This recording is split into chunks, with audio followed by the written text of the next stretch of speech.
Era realmente tremendo. Olha, se o padre Marcelo não tivesse aparecido, a igreja no Brasil estaria em maus lençóis, né?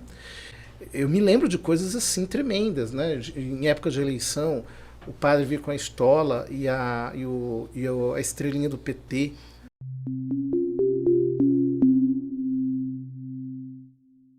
Era realmente tremendo. Então, quando ocorreu essa explosão, Padre Marcelo, então muitos padres começaram a tomar coragem e assumir E ressurgir também. uma fisionomia mais carismática. Tá. Né? O que acontece? Quando há essa uma espécie de transposição, ou seja, a renovação até então era um fenômeno laical, não tinha padre. A partir daí, ela se torna um fenômeno clerical. Surgem os padres carismáticos. Espírito Santo, suas estratégias. Mas é justamente quando acontece isso que acontece isso que você falou, que é a mistura da liturgia com o grupo de oração. Você transforma. Então você veja, eu me lembro, porque nós estávamos vindo da década de 80. As pessoas não entendem direito o que era o ambiente da igreja na década de 80, começo da década de 90, com a teologia da libertação muito forte. Você ia na missa e você escutava só crítica política. De repente cantavam lá uma música do Milton Nascimento, Chico Buarque, na estola, né? Ai, e falava claramente, dizia assim, olha, gente, lá, hein? Lá. Desse e jeito. O povo não aprendeu até hoje mesmo. Era esse esquema, né? Ou se não falava algo do tipo assim, Jesus teve 13 apóstolos, em 13. Coisas desse tipo. Meu Deus. Ou se não falava, sigam a estrela, viu? A estrela. Então é coisa desse tipo, né? Então, o ambiente era um ambiente extremamente árido, porque o Cristo da teologia da libertação não é alguém que você que é próximo, que você ama, com quem você tem intimidade. Não, ele é um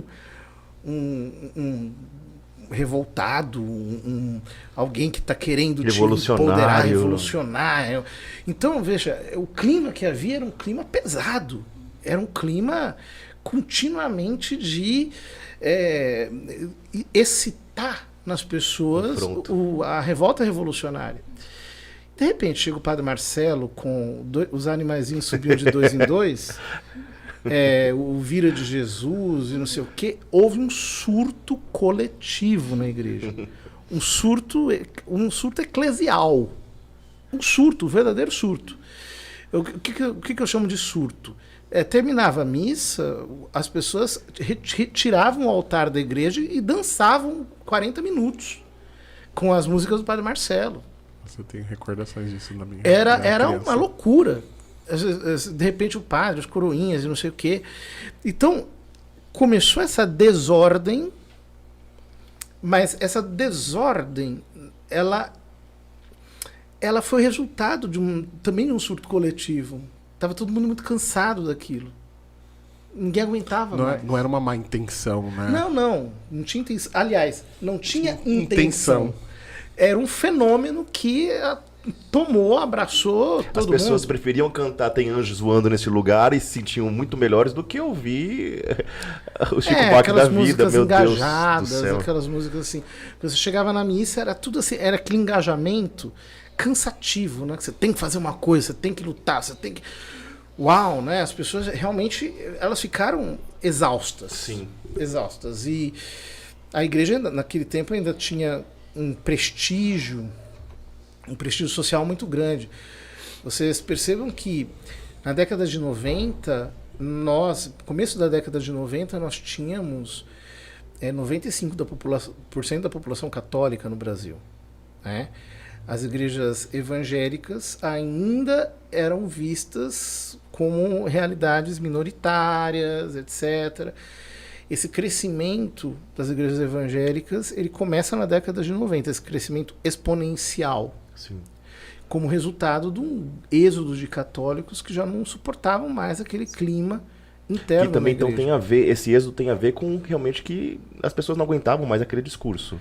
Sim, sim, sim. Ou seja, o que eu quero dizer é o seguinte: se o padre Marcelo não tivesse aparecido, nós teríamos, a crise na Igreja Católica teria sido antecipada. Tá. Quer dizer, o êxodo teria sido muito maior. Muito maior. Quem me falava isso esses dias foi o padre Joãozinho. Eu encontrei o padre Joãozinho no pátio do colégio, nós estávamos no lançamento do livro do Frei Clodovis, e ele mesmo falou isso. Ele dizia, olha, se o padre Marcelo não tivesse aparecido, a igreja no Brasil estaria em maus lençóis, né?